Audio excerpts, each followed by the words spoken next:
what player would dominate in the wrong era?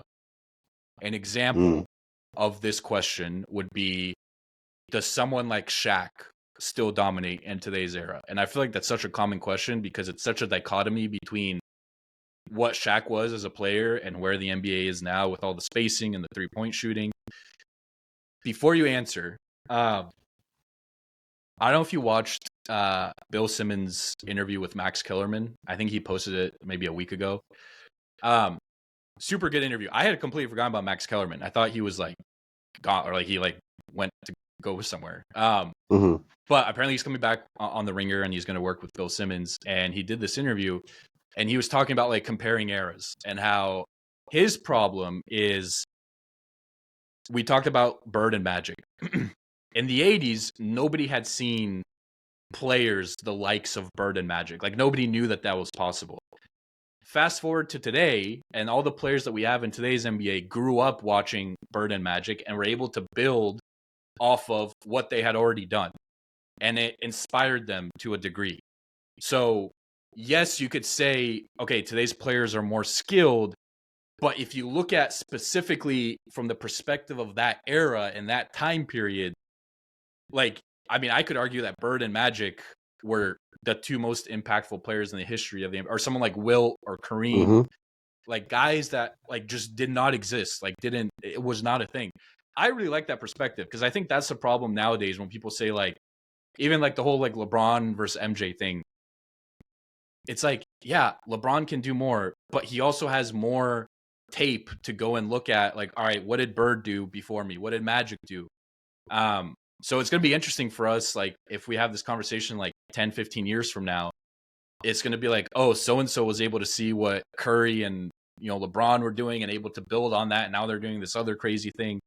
I just really like, I like reframing it from that perspective of look at it from the perspective of that era and that time period and not with the perspective that we have now. Exactly. No, it's a great question. It's a great way to frame it too, the way you did, because I think you can't compare era to era. It's just impossible. The game is so different, even 10 years ago, 20 years ago, 30 years ago, obviously, than it is now.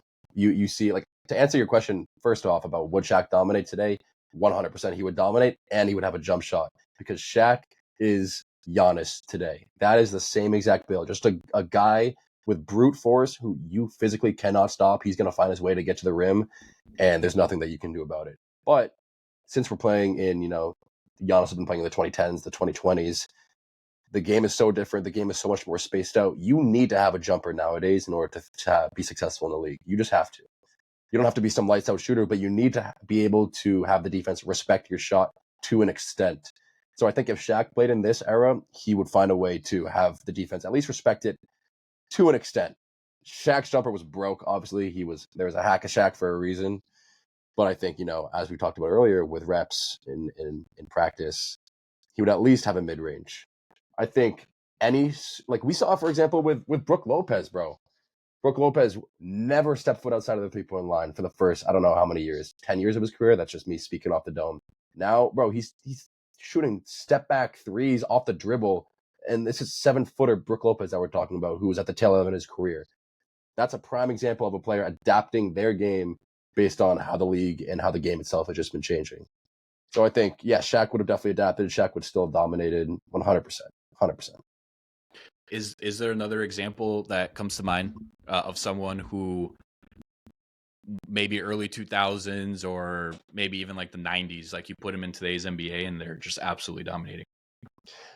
I think the reverse end of that, I think any stretch big that played in like the early 2000s and before would have played even better today. I'm talking guys like, first guys that come to mind, I mean, obviously Dirk Nowitzki, but he was dominant anyways. I'm talking about like the role players, more so like 7-footer like Ersan Ilyasova could shoot the three ball. Charlie Villanueva, Al Harrington, really niche. Only true ball knowers should know this. Alexis Ajinça, 7'2" center. I only know him from 2K12. He was like a 72 overall, and he would always be available in the last round of the 2K association drafts that I would do with my friends. But he was a stretch big, 7'2", and he could shoot the three ball, so I would always pick him up. Guys like that, who were big and already could shoot before having a jump shot as a big was really highly sought after. I think they would play even better today, and they'd be even more impactful today because they would be more encouraged to shoot the three ball. Like you would see bigs like that back in the day who were known for having a good jumper would still only shoot probably 2-3 threes a game, just because everything was more congested, everything was inside the paint. It was middies, twos, and layups and whatnot. Now you have guys that are just encouraged to only shoot threes. You know, we have 3-point specialists. I mean, obviously we had 3-point specialists in the past too, but there's just such a wider variety of them now, and we're seeing that with bigs too, like Brook Lopez, for example. Al Horford has adjusted his game. He could always kind of shoot. Al Horford could always kind of shoot, but now especially his game's completely changed, especially when he first joined the Celtics. So I think, yeah, to answer your question, any stretch big who played in the 80s, 90s, 2000s, I think they would be even better in this day and age.